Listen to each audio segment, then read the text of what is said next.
got Spider-Man Across the Spider-Verse. Nice. We're going to talk about that more. I have been very big on Spider-Man 2 being one of the best, and I never thought that anything would get this close, and it is right there with it. Beats it for I me. only have one gripe with it, and that is the ending. I know people have this push and pull, and many arguments are always just because they're really big fans of it, so they're going to overlook anything that comes with it. Months pass, and then it turns out, if you know how to read, that they did it because they were pushing people a little too hard with the animation, and that's what caused it to stop. We all remember when it was first announced and how they were going to roll it out. Look, it still doesn't change the fact that something can have a cliffhanger like that. It's still hit on all cylinders, not just as an animated movie, not just as a superhero movie, but something that is genre defining and also generationally defining with what this movie has become. I hope it's on y'all's list. It is, and it keeps moving around. I think it just moved down like 2 spots, but I don't know. Well, I've got it at number 8 on my list. It's swinging. Yeah. You I have it got where? it at number 8 on my list, so that was going to be my beautiful. next thing Let's that go. I mentioned. There's a lot of animations this year that are really good. TMNT has been fantastic. Boy and the Heron, respect to it. TMNT it's good. took it's good. its inspiration from Spider-Man, and that's Yeah. what I'm giving it its props for. It's the only animated Talk studio about it. that Right? was It like, used to be Pixar, and now everything is like, oh yeah, they're we're doing this Spider-Versing Sony. it became a verb. Yeah, and I get it because it's like if they've officially hit the point where the 3D animation, the way that they've been doing it, is boring, it's tired, it looks cheap, and it feels cheap. They Very took the few risk. studios are doing anything. Spider-Verse is doing that blend of the 2D, of the comic book, of the 3D, of all of these different styles, and it's changing so dynamically all the time, and every character has their own individuality, every single one. There's not a single character that's left out, and it all comes together so well. And then the story is good too, so it's like it's backing itself up on all fronts. And then you got the TMNT movie being like, okay, we've done the cheap TMNT animation for the show and stuff. We can kind of take that and take a little bit of the pizzazz of Spider-Man. We don't have that much talent in our staff right now. Not that they're not talented, but like they don't have the budget. They didn't have the Spider-Man budget. But you can tell that's where they took their inspiration from. And now it's like the Disney and Pixar stuff feels really tired. Yeah. Well, all the Pixar stuff, they were able to push the photorealism to a point and the 3D animation to a point where all they're doing is trying to like make the uncanny valley smaller and smaller and smaller. And I don't like that. And now they're pushing to the degree where they're lost. Yeah, exactly. And so now the most interesting thing you can do is kind of just intentionally go the other direction. And how fucked up can we make this movie look? How abstract can the backgrounds be? Can they be paint like dripping watercolors instead of like solid objects? Yeah. It's kind of ridiculous that this is the 100-year anniversary of Disney, and the movie that they put out for, they're like, this is our defining thing. We're going to try to blend the 2D with the 3D. It looks like shit. The story is shit. The songs are shit. The whole thing feels like it was put together by AI. And there's a really good argument that a lot of it probably was. And then you've got Sony who fucks everything up. Doesn't even have a streaming service of their own. Everything. And consistently, anytime that they get involved in things, that's the reason why it starts falling apart. I got my Amazing Spider-Man thing behind me. They're the reason why that derailed.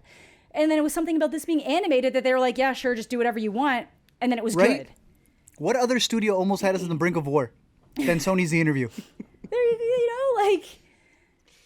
And they let him get away with the best animated movie of the year. Yeah, I agree with you that it's a pretty exceptional year for animated movies.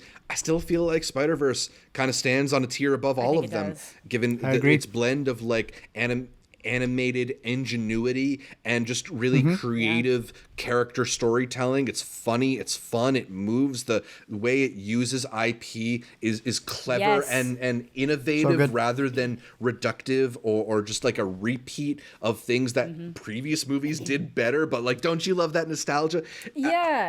And how it engages with the canon event, the idea of canon events and things that you expect to see in stories. It's deconstructionist. And that fans get upset when it's not there. So it's like, okay, we're going to acknowledge it. We're going to go there, but we're going to take it in a direction that we've never done. And like, how can you not love that and appreciate that? Like, if any other animated movie wins this year, I'm actually going to be really upset. I don't care that Miyazaki came back. Good for him. You're great. You're Elemental. a legend. You're a legend. No. That would be the funniest outcome. Fucking Elemental beating both Miyazaki and this. That's the sad thing. It might, because we know how they vote for the Oscars. They just look at Clearly, the studios. You haven't logged into Netflix. and seen Adam Sandler's Leo, and that's why you're speaking this way. And I understand it. I understand it. You know, it came out during the busy Respect season, the goats. but it's an incredible movie. If you could just put a little respect on his name, you know, I know you don't like these turtles over here, but I do actually. I did like that movie. It's just when you're talking about the animated category and you're taking everything about a movie is something different that goes into this is doing something different. It's doing it amazing, and somehow it one up itself from the last time it did it. And Jason Schwartzman and the story, Jason Schwartzman. That's what I'm saying. Yeah, it's everybody is firing on all cylinders in that piece of media. There is not, other than that ending feeling a little bit half-assed.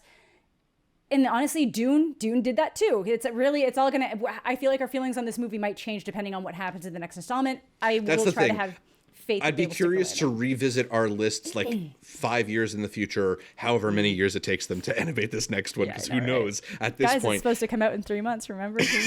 I'm looking forward to it. Yeah, exactly. Thank you. And that's all I'm saying is that I can tell why they stopped it. Right, I still think the movie, even if and this is kind of what we did with TV when we were talking about judging a season for its season. Yeah. I am judging this installment, number 2, as its own installment, and it did not have an ending. If you look at all the through lines, I know the defense. They get their team by the end. It's the same freaking team they had at the first. Be for real. Be for real. The reason they had it is because they had to stop the animation because they were already overworking them. I will even say, this discussions of AI, I've seen the behind the scenes.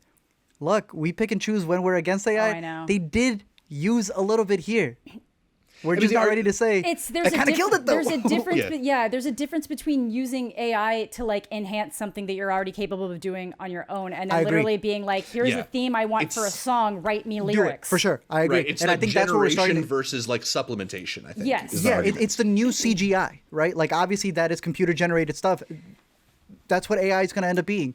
It's just shout out Ken Powers.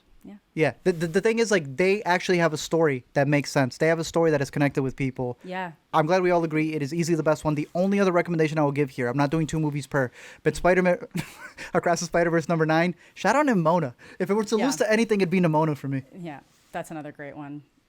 Yeah. Cool.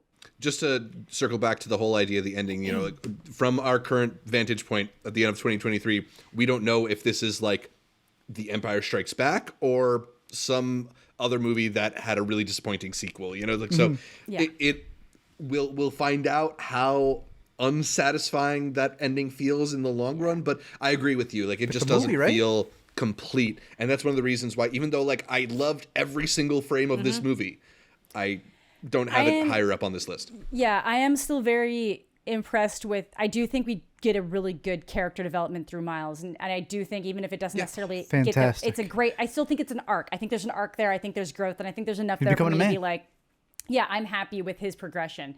Whereas like the overall story might still need his ending. I do think we at least got an arc in there that kind of not completed, but like shifted. We got the shift. The Spider-Man learned his lesson, is learning a lesson, is figuring out his place, and so that's why I think for me as of right now it's in 6.